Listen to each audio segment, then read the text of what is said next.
Welcome to the Suis Generis Show, your unique perspective on all things related to your civil rights and the criminal injustice system. With Erica Merrill, I'm attorney Brian Jones, criminal defense and civil rights warrior. Today, in segment 1, your weekly dose of civil rights and criminal injustice system news, we're looking at the rampant death in America's jail systems. Danny Masterson's case will proceed to trial, and more information comes out in the Breonna Taylor case. In segment 2, as promised, we'll be discussing the trial tax, the attack on the accused Sixth Amendment right to a trial in America. To be sure you don't miss an episode, subscribe on Apple Podcasts, Spotify, and YouTube, and follow us on our social media channels. Give us a like and subscribe. If there's a subject that you want to hear about, make sure you let us know in the comments. And look to tlobj.com for everything you need to know about your civil rights and the criminal injustice system. Erica, did you see in the news this week? Reuters News Service released part 1 of an in-depth study on America's jails and how 4,900 people have died without ever getting their day in court. I did see that, and I can't tell you how disappointing and sad that makes me. I'm curious how this could have possibly happened. How was this study conducted, Brian? So Reuters pulled public records and requested data from government agencies regarding fatalities in state jail systems. Now, this information is aggregated by the United States government, but those records are not available to the public. So Reuters had to go on a jail by jail basis to gather this information. What they discovered was shocking. 7,500 inmate deaths recorded in 500 US jails from 2008 to 2019. At least 2/3 of those inmates who died, nearly 5,000 people, were never convicted of the charges on which they were being held.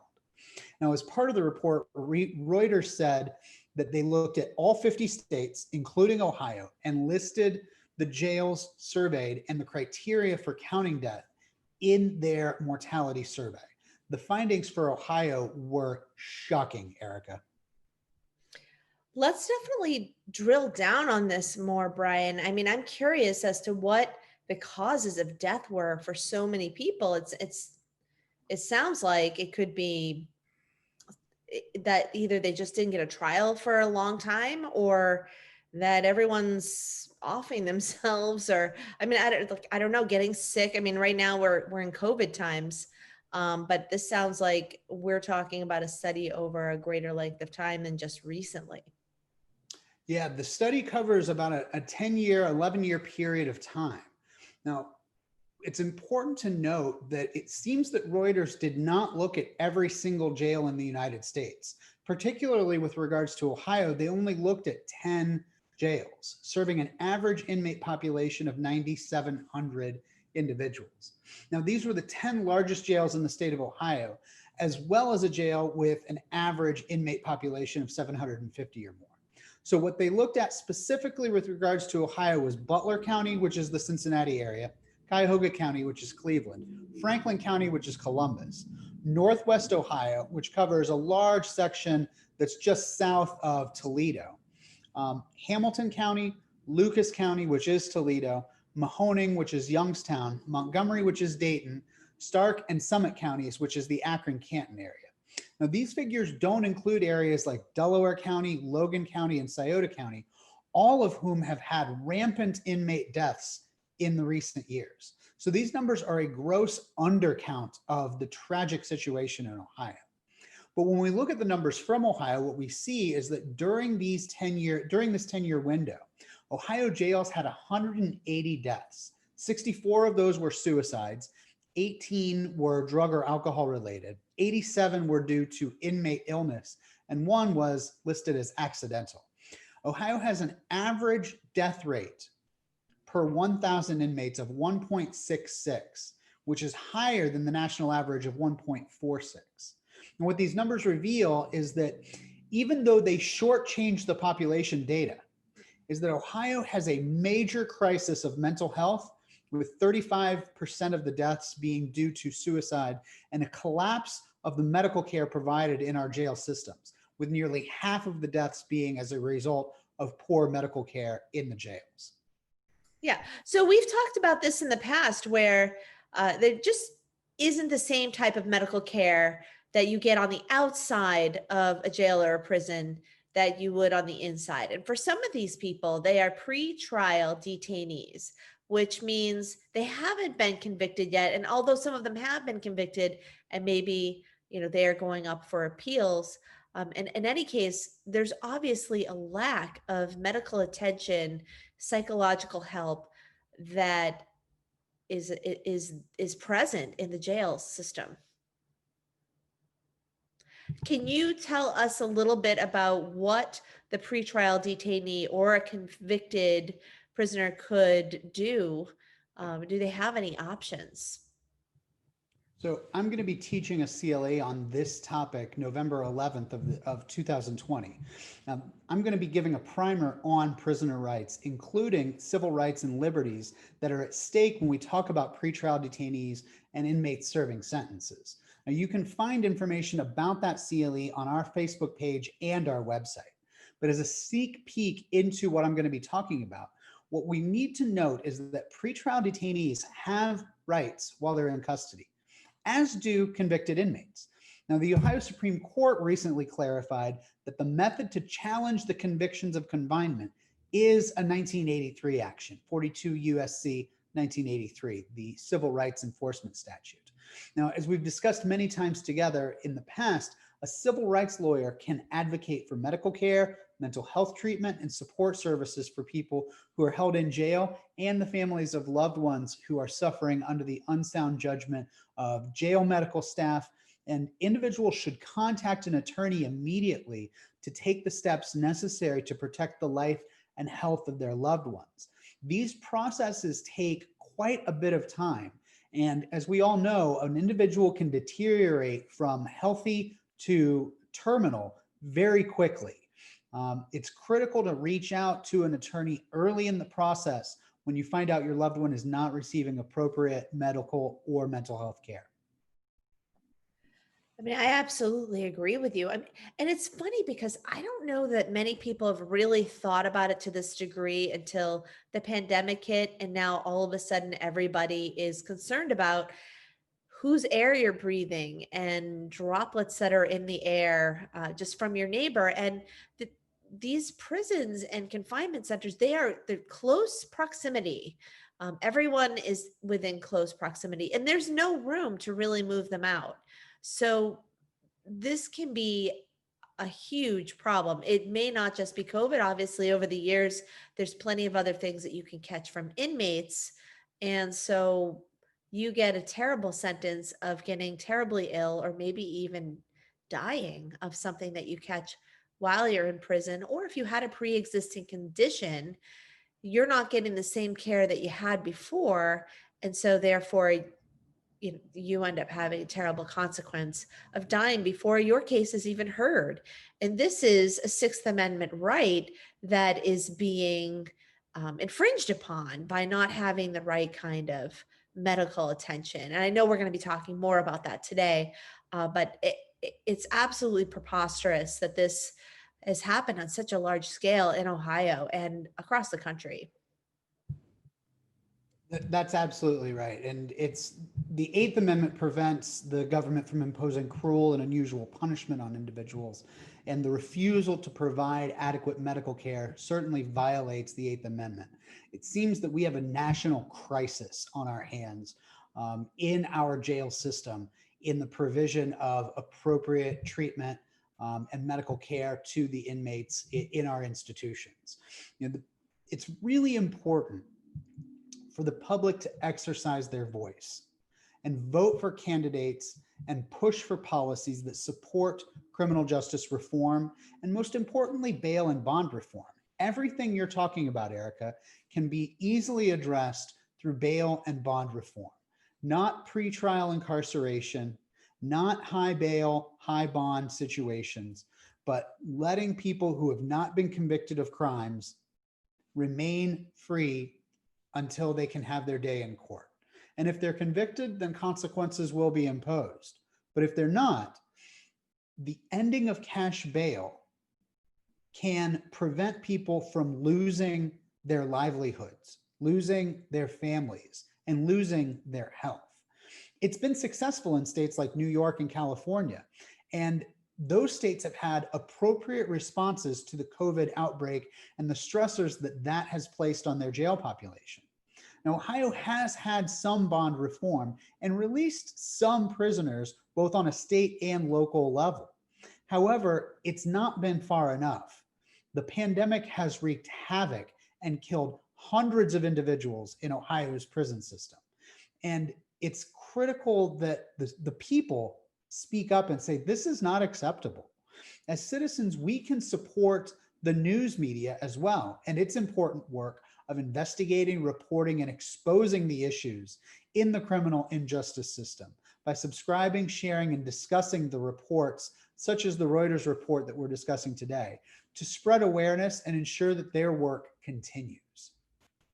Now, Erica, did you see in the news this week that the Danny Masterson case is going to be moving forward after the trial judge denied a defense motion to dismiss the charges based on a lapse of the statute of limitations? Yeah, I mean, this is a really interesting and exciting development in the law. And, I'd love to hear more about how this has happened, because I know for the longest time, it has just been about, sorry, that was so long ago, it doesn't count anymore. You got to get it in within, what is it, 20 years? Yeah. So it's 20 years. Brian is now nodding, everyone. Yes, um, Erica, 20 years. that's right. So let's talk about how this is moving forward, and what famous case recently has made these changes come about for Danny Masterson. So I think some context is important, and you're right. The recent famous case is the public outrage that came out in light of the allegations against Bill Cosby. Now, Bill Cosby wasn't prosecuted for sexual abuse allegations stemming from the allegations of more than 60 women dating back, up to 50 years, because the statute of limitations had lapsed. In response to that, the state of California eliminated the statute of limitations for sexual assault crimes. Now, a motion to dismiss can still be pursued, and was in the Masterson case, even despite this law, because an accused always has a right to argue that the law in particular is unconstitutional as applied to his specific situation, or that a constitutional pre-indictment delay violation has occurred, and therefore the prosecution should be barred on grounds very similar to the statute of limitations, but without such a hard and fast deadline, a bright line cutoff, as a statute of limitations typically has. Now, in this case, the court overruled those arguments, and the prosecution has the green light to proceed. This seems like a huge issue for the defense, because there's been such a big time lapse. What can the defense do to overcome this mountainous issue of trying to find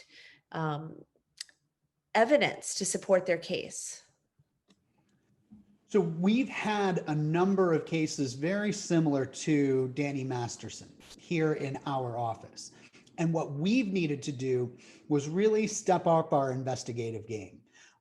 In part, we would rely on private investigators, but we also as attorneys had to go out and interview witnesses and really press them to remember what they could, admit what they couldn't remember, and gather all the information that we possibly could about the surrounding circumstances, about the accuser, the accused, and their relationship at the time of the allegations.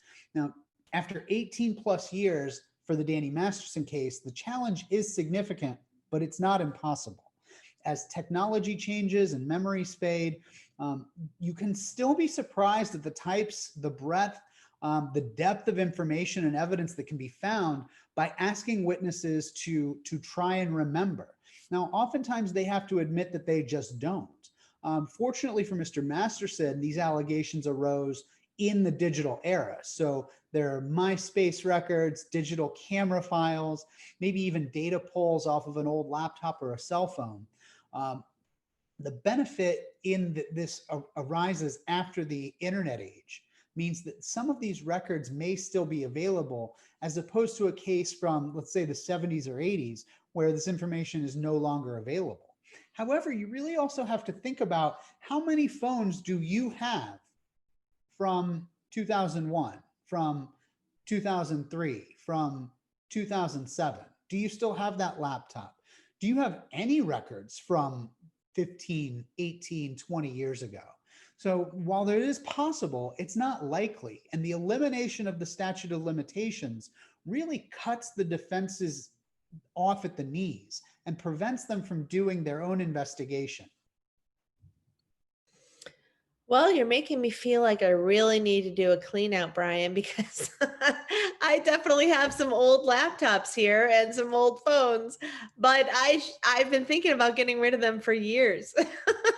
Well, I Luckily, would say don't do that, Erica, because they may have critical information on them that can put you in a particular time, in a particular place, that keeps you away from a crime scene. I think you're right. I mean, it's something that I should hold on to now. Maybe I'll be putting those in safety deposit boxes instead of in the recycling. I think that's a brilliant idea. And the thing is, with these elimination of the statute of limitations, you never know when there's going to be an allegation against you, and especially with crimes like sexual assault, where it's the accuser's word against the accused's word.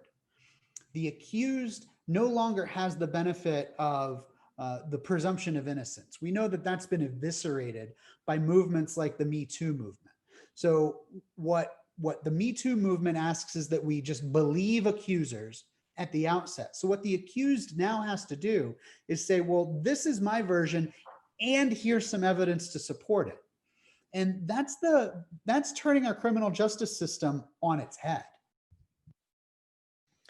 Yeah, I mean, it sounds like it is. And I guess the hope now is going to be that they can show that his relationship with these accusers was consensual, and those messages and pictures and whatever they can find are going to prove that. And so that's great. Can you give us a little bit of background on singling out sexual assault as a crime that can always be charged? So in general, the statute of limitations is designed to facilitate justice by ensuring that cases are brought before the judge in appropriate timeline, so that the injured party can have their justice and the accused can either be acquitted or rehabilitated.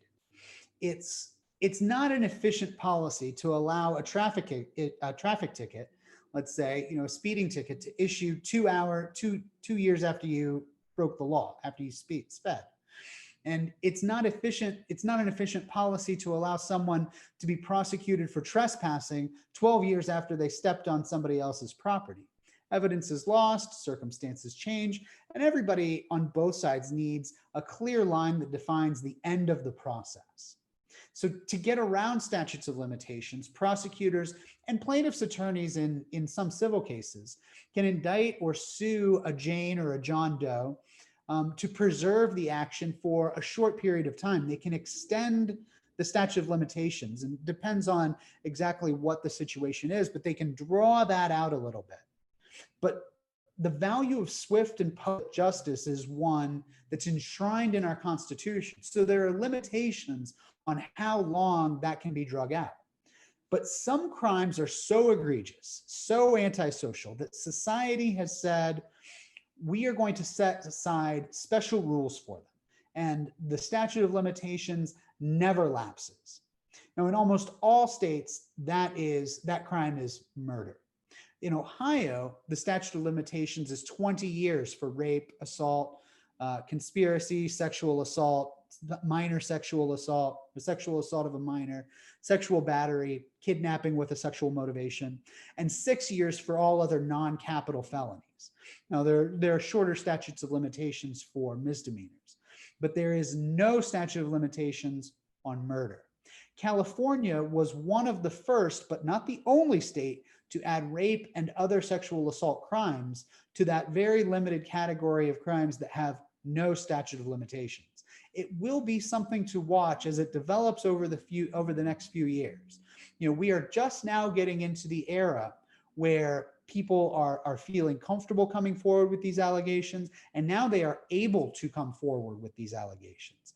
And with the opportunity to make allegations 10, 20, 30, 50 years after two individuals were last in contact with one another, it creates an incredible amount of pressure on the accused and really anybody that's ever had a relationship gone sour. And see what you're talking about. I mean, gosh, over that amount of time, if you've been single or if you've been married but not faithful, there's probably a lot of different relationships that you've had, and a lot of people that are just stewing, especially when you move on. And just like thinking about ways that they can get back at you. And what better way than to make something up about what was and get you thrown in jail and ruin your career and your family and everything else. That's exactly right, Erica. That is the fundamental problem here. Is it gives the false accuser the opportunity so far into the future to make these false allegations, when in reality, if you think about the policy that many people who support elimination of the statute of limitations, they say, well, children don't have the means to make these allegations, or sometimes you're scared of your accuser and you're afraid of repercussions.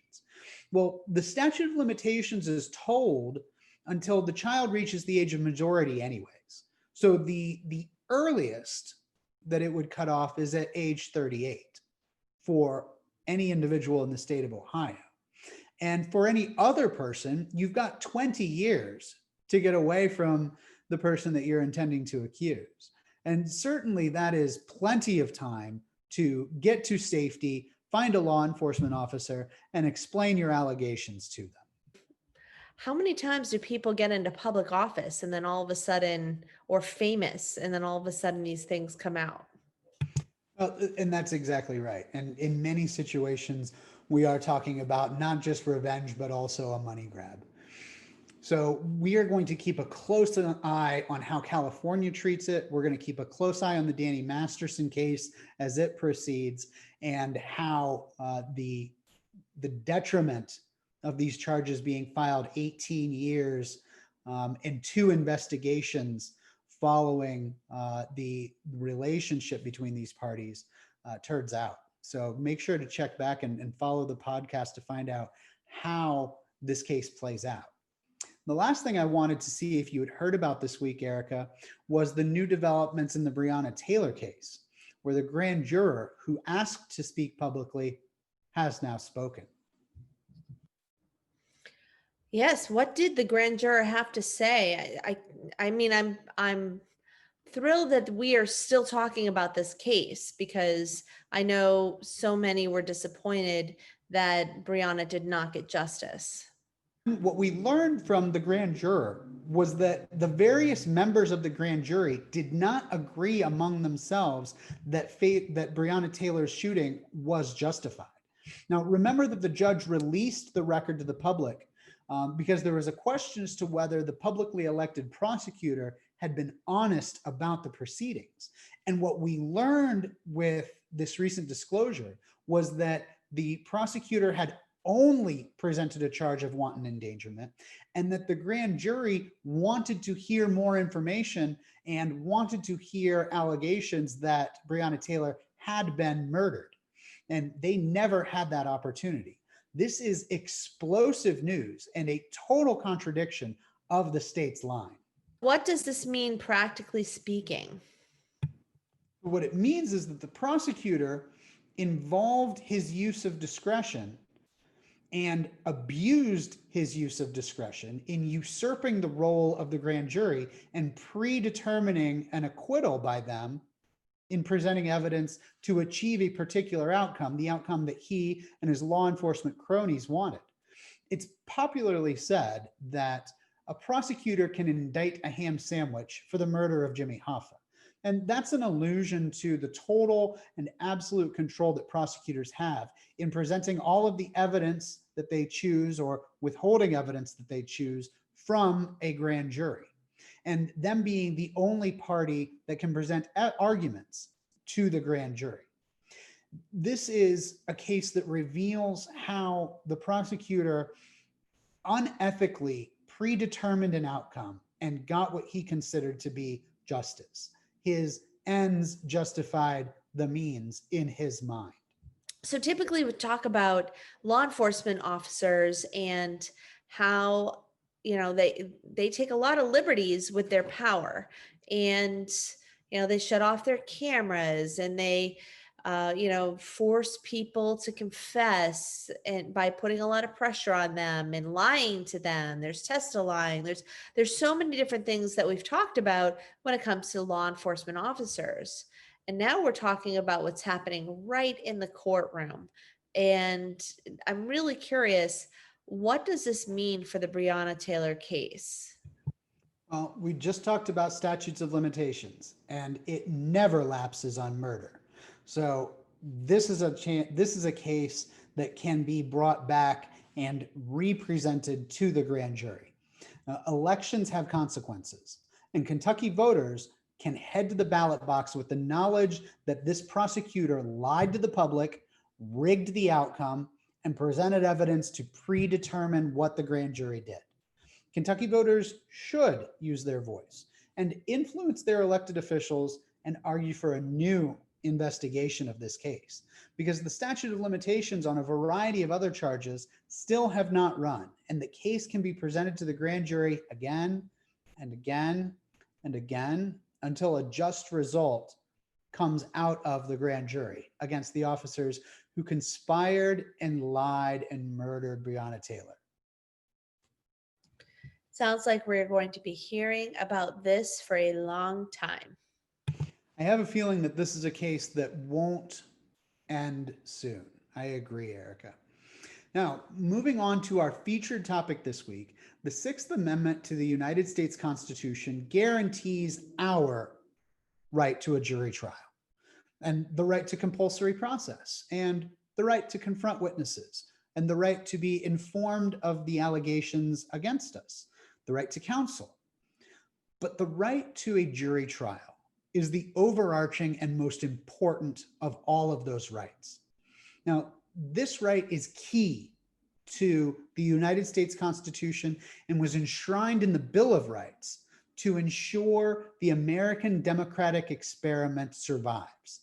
But it's a right that is under attack by prosecutors across the nation, and it must be saved.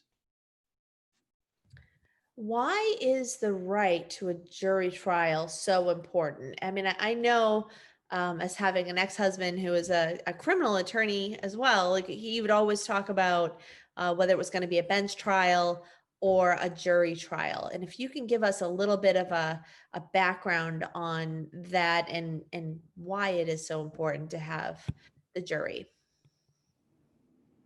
So one of our founding fathers, John Adams, said that representative government and a trial by jury are at the heart and lungs of liberty. Without them, we have no other fortification against being ridden like horses, fleeced like sheep, worked like cattle, and fed and clothed like swine and hounds.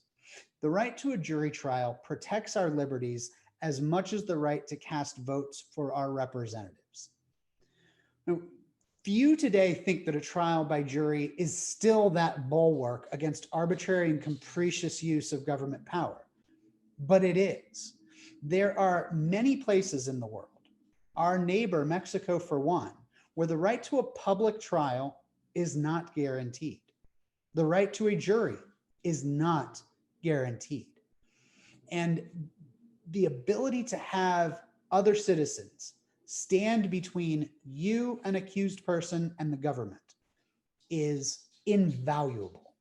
All over the world, you can be arrested, confined, tried, and sentenced, and never see a courtroom or an attorney.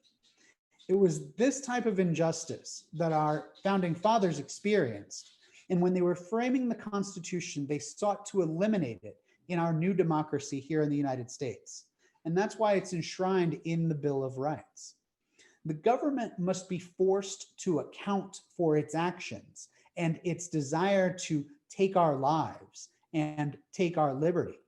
This is fundamental to our system of government, to justice, and to the existence of the United States. I mean, these are tried and true and lofty ideas.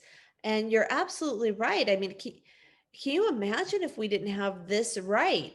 We would be just like any other animal that people buy and sell and do whatever they want.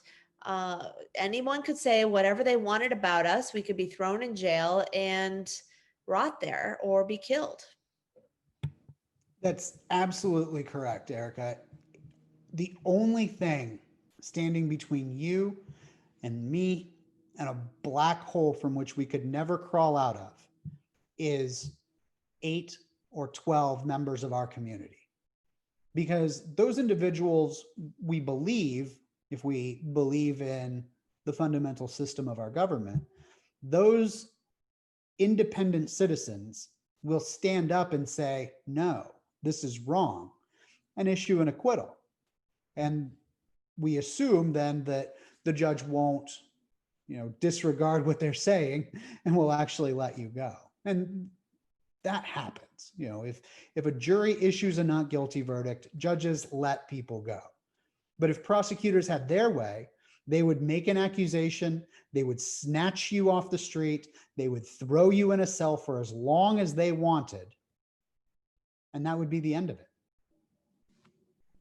Well, I think that that was beautifully put, Brian. And I think that it really goes to show that not only do you have the right to have a jury trial, you have the right to have your own great attorney. So, for anyone that knows someone that is having an issue like this, you should absolutely call an attorney. And if you are in the vicinity of Brian Jones and his team, absolutely pick up the phone and call them, because there's not many attorneys that are quoted and that teach classes and that stay right on the cutting edge of what's happening now, and in fact even has this podcast talking about what's happening in the news and what's happening today.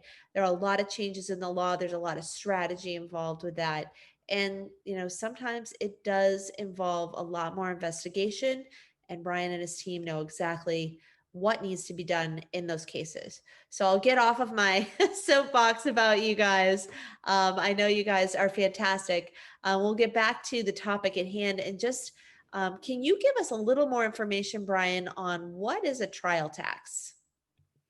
So over the last 50 years, trial by jury has been under attack at an ever increasing rate across the country, both in the state and the federal system, to the point that this institution, this fundamental building block of our country, now occurs in less than 3% of criminal cases.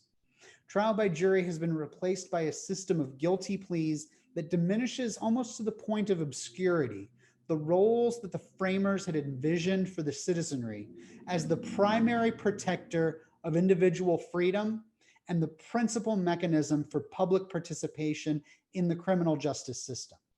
What the data shows is that those who choose to exercise their Sixth Amendment right and force the government to prove allegations at a jury trial face exponentially higher sentences. Faced with the choice of going to trial and potentially going to prison for decades longer, many accused individuals surrender their right to a trial rather than insist on proof beyond a reasonable doubt. Now, while this can be traced to many influences, implicit bias is a key culprit, especially when we look at Black defendants who are convicted at higher rates and sentenced to longer sentences than white defendants. That divide turns into a chasm when we look at death penalty convictions.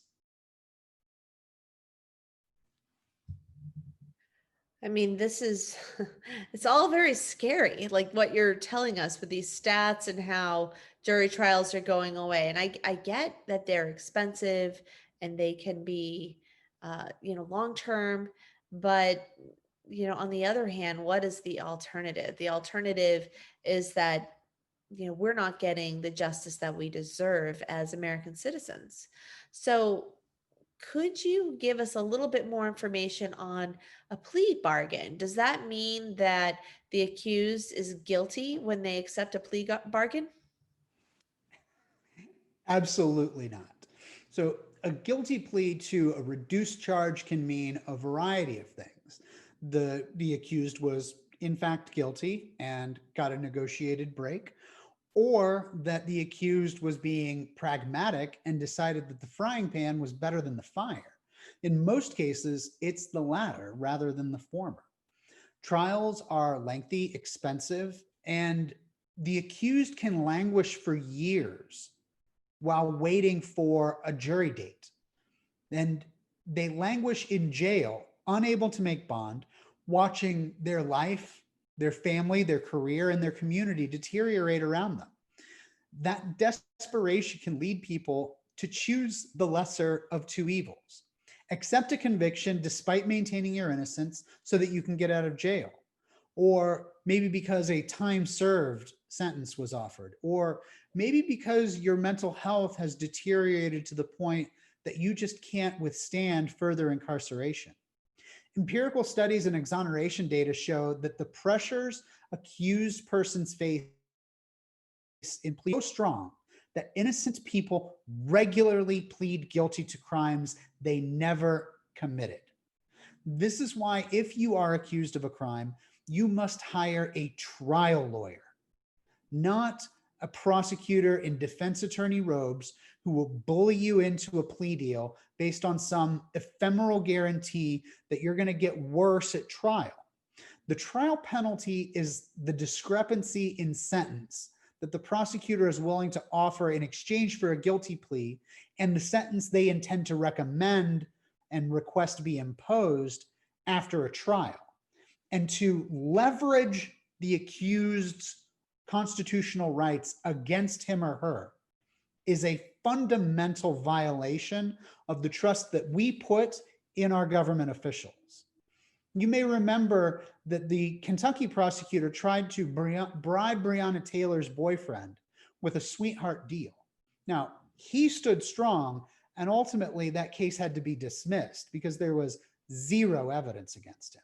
But it's a prime example of how a prosecutor will leverage the threat of extensive prison time for standing for what you believe in and holding on to your constitutional rights.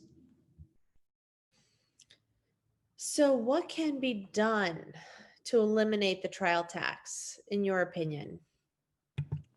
First and foremost, we have to reform prosecutorial discretion. Oversight boards of prosecutors' actions are absolutely as critical as police oversight boards. Second, we have to reform mandatory sentencing guidelines. There should not be mandatory penalties for any crime. Judges should have discretion. We trust judges. That's the reason they are judges. They should have discretion to impose an appropriate sentence for an appropriate crime. We have to mandate pre-sentence investigations based on evidence-based practices and scientifically proven methodologies. We must eliminate subjective qualities like the acceptance of responsibility and genuine remorse from our lexicon as we refer to the paradigm that is sentencing. We have to prohibit the government from conditioning plea offers on the waiver of statutory or constitutional rights that are necessary for an accused person to make a voluntary, intelligent, and knowing decision to enter a plea, such as revealing confidential informant identities and other bargains that prosecutors use to get people to testify against an accused. We have to change subjective qualities in sentencing, such as the idea of acceptance of responsibility and genuine remorse. They're really just placeholders for the desire to punish people. There's no objective measure of a person's remorse for committing an offense. We have to prohibit prosecutors from conditioning plea offers on the waiver of statutory or constitutional rights, such as knowing the identity of an informant or becoming aware of bargains given to individuals who are snitching against an accused person, that eliminate the knowing and intelligent aspect of a decision to enter a guilty plea. And lastly, procedures must be adopted to ensure pretrial and post-trial sentencing recommendations are not disparate from one another. An increase in the pretrial to post-trial sentencing recommendation should only be made for an obstruction of justice if that is proven at the trial, and the development of facts and information unknown prior to trial. Inconvenience to a prosecutor does not and never will warrant the taking of a defendant's life or years of his freedom out of spite. That is contrary to the fundamental tenets of our system against arbitrary and capricious abuse of power.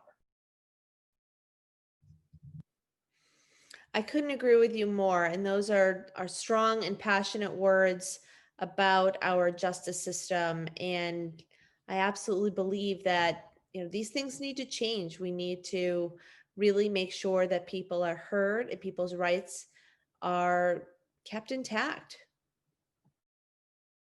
Well, Erica, it's something that I believe in fundamentally. If I had my way, we would not have a system that relies on plea agreements.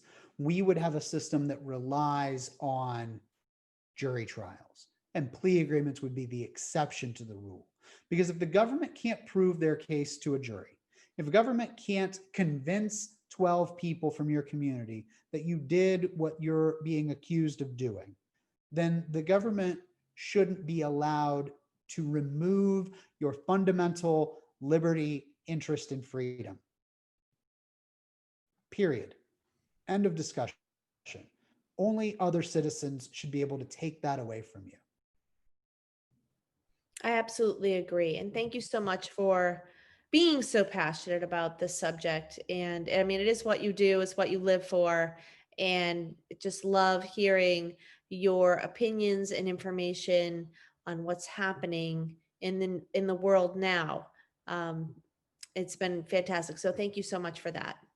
You're welcome, Erica. And thank you for saying that. And thank you for joining me today. And thank you to everybody else who joined us today for this discussion. And if you want to be more informed about police and government accountability, the trial tax and its erosion of our democracy, and everything you need to know about your constitutional and civil rights, check out the law office of brianjones.com, or find us on Facebook at facebook.com/Central Ohio Criminal Defense. You can find us on Instagram, Twitter, and TikTok at TLOBJ, and all over the internet using our hashtags no walk, no talk, no blow.